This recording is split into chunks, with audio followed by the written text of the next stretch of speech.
Ayan mga tol no. Tuloy po ako ngayon sa paghanap ng ano. Naghahanap ako sa ngayon mga tol ng ano pagkain. Sa ngayon po mga tol, babalikan ko po si Edwin tol kasi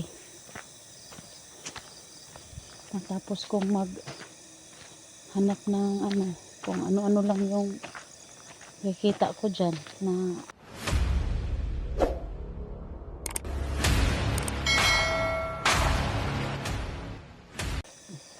pwedeng kainin.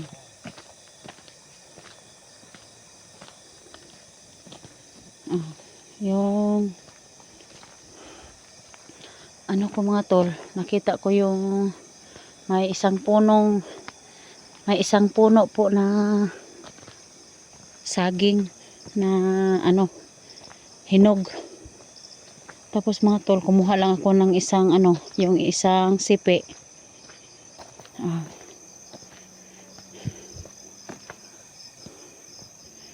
Ayan po mga tol. Babalikan ko po si Edwin ngayon sa aking pinagtaguan tol.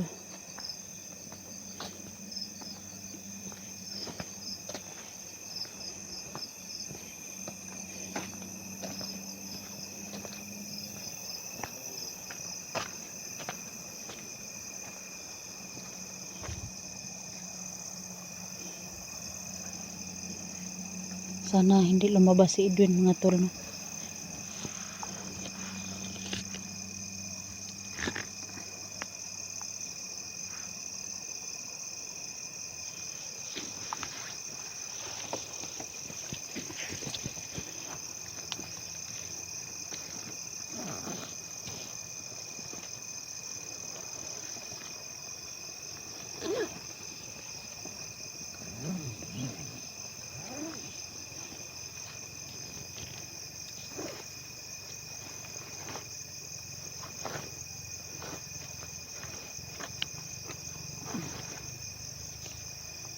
Andaman ako ng tol.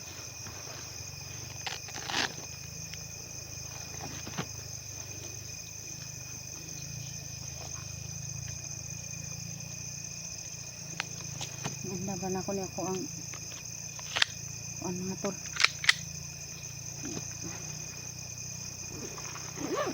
Kasi gabi na baka may makaharang sa akin.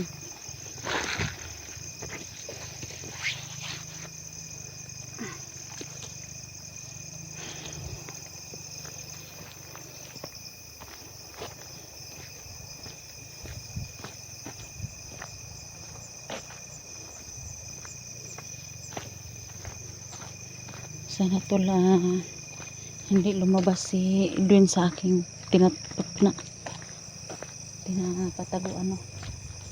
Yan mga tol, ito lang yung nadala kong saging tol. May tali pa nga tol oh. Kasi bit ko po ito hanggang aking ano pinagpapahingahan mga tol.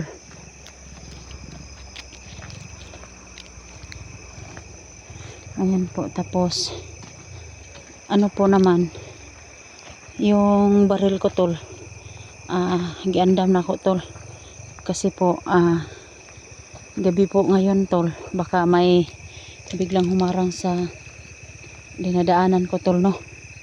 Kaya ito lang po yung nakita ko doon sa ano tol, nakita ko sa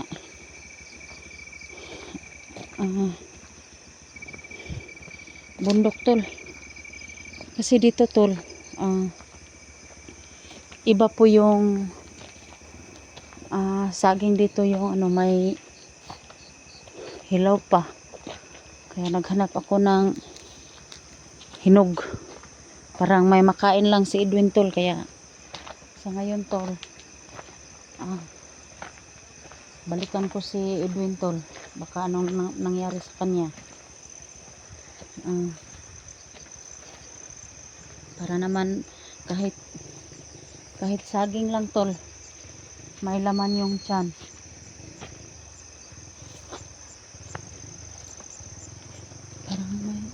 tunog ng ano dito.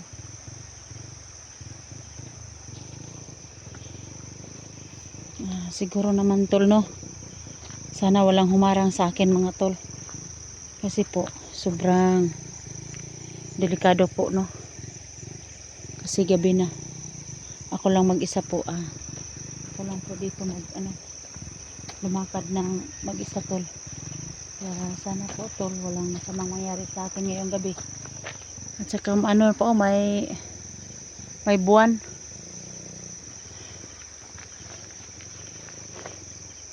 Ayan po yung buwan.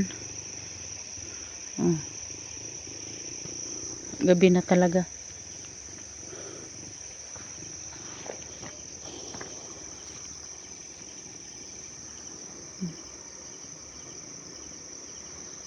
Ito lang po makain. Sana masaya si Edwin.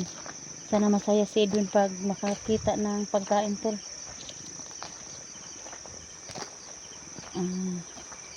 Sana po kahit saging lang po yung nadala ko tol, babalikan ko talaga siya tol, kasi po parang alam ko na nandun lang siya tol, hindi lumabas sa aking pinagtataguan sa kanya, no. Kaya sobrang delikado po. Ito kasi mga tol, iniwan ko, pasensya na po, no, na iniwan ko si Edwin doon kasi hindi po pwede na dalawa kaming maglakad, tapos hindi ko naman makontrol yung ugali niya tol. Kaya iniwan ko si Edwin doon, pero sinabi ko naman sa kanya nga wag siyang lalabas pag hindi ako dumating tol. Kaya siguro tol, pagdating ko doon, kung nandyan siya, alam ko naman na nakikinig din siya sa akin, no? Kasi pag hindi siya makikinig sa akin tol, sobrang delikado po tol, na may masamang mangyari sa kanya. Sa ngayon naman, no, siguro mga pag umaga, hanapin ko yung si Commander Janjan mga tol. Janjan ba to? Kasi po hindi ko pwedeng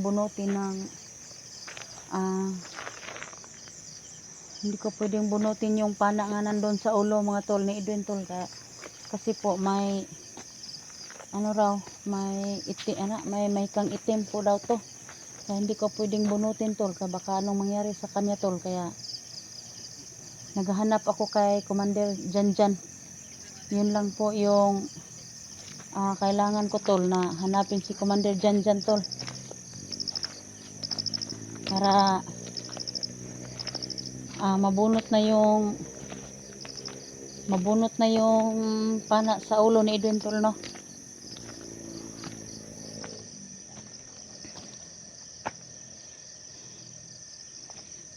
Sana naman, no, siguro gabi na sa ngayon mga tol. Bukas ng umaga tol, mag-umpisa po ako maghanap kay Commander Janjan. Baka nandun lang siya sa kung saan siya. Kasi nakita ko yung upload sa cellphone ni Edwin tol na sa sagingan. Pero sana po, no, na walang masamang mangyari kay Commander Janjan tol, kasi po siya lang po yung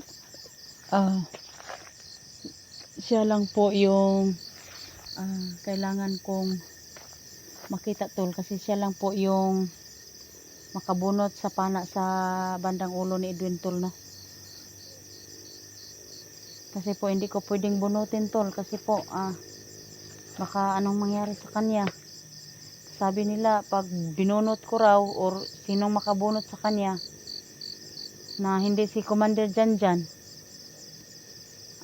baka mamamatay daw si Edwin po mga tol. Kaya sa ngayon mga tol, sana po bukas ng umaga o ilang pa na mahanap ko si Commander Janjan. Yun, siya lang po yung kailangan kong makita po mga tol, baka ano pong mangyari sa kanya no mga tol no. Kaya kailangan ko talaga ng ano tulong no. Kasi po tol is sa ngayon po dito pa ako sa may daanan ng papunta kay Edwin tol no.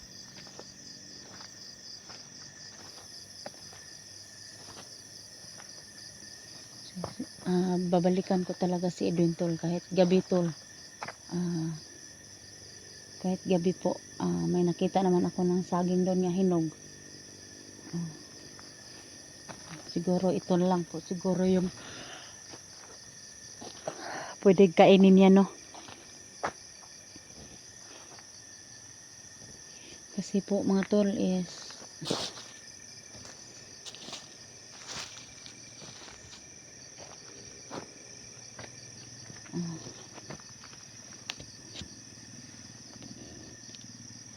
sobrang delikado po dito no. Kasi po mga tol gabi po akong pumunta doon kay Edwin mga tol para wala namang makakita sa akin na mga bandido no. Baka makita si Edwin sa ibang mga bandido mga tol na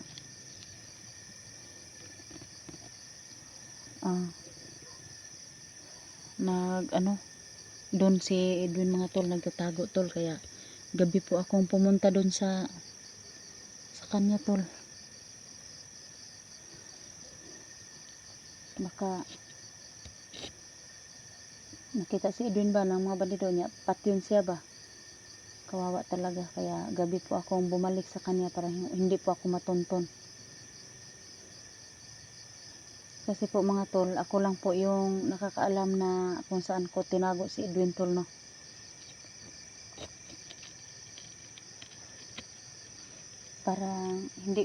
Parang ligtas po si Edwin mga tol. Dahil po hindi ko pwedeng dadalhin si Edwin kahit saan ako magpunta tol. Kasi hindi ko makontrol nga yung hindi ko makontrol yung ugali ni Edwin tol no. Kasi sobrang pa.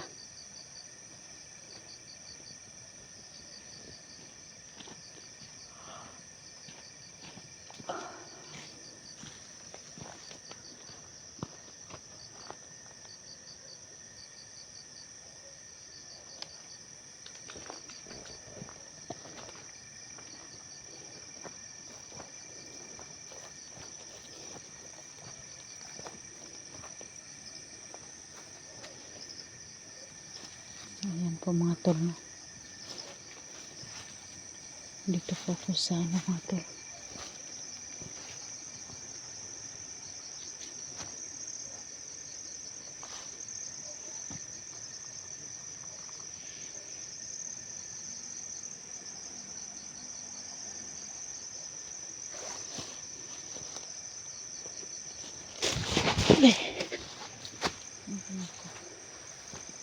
Sana po walang mangyari sa akin tol. Sana po ligtas po ako nga makarating kay Edwin tol.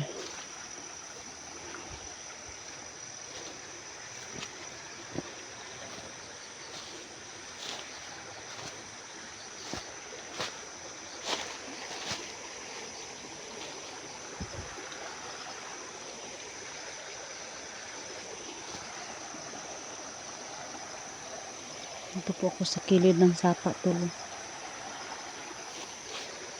Sa kanyang dito.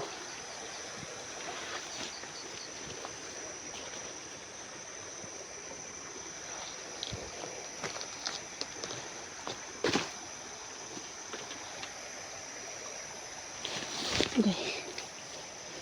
Lord Jesus.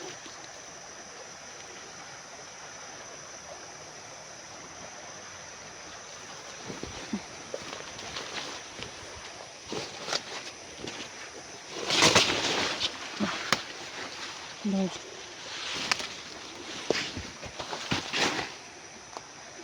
Naku, kung ano na to.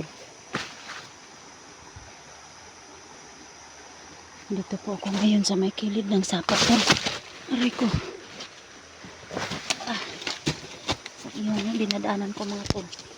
Ano pa? Sobrang delikado. Ayan po yung ano ko. Ayan po yung dinadaanan ko para makarating po ako sa kay Edwin tol. Sobrang hirap po. Dito po ako sa kilid ng sapa tol. Kasi hindi ko pwedeng sabihin kung nasaan si Edwin ko eh. Nasaan ko tinago si Edwin tol na.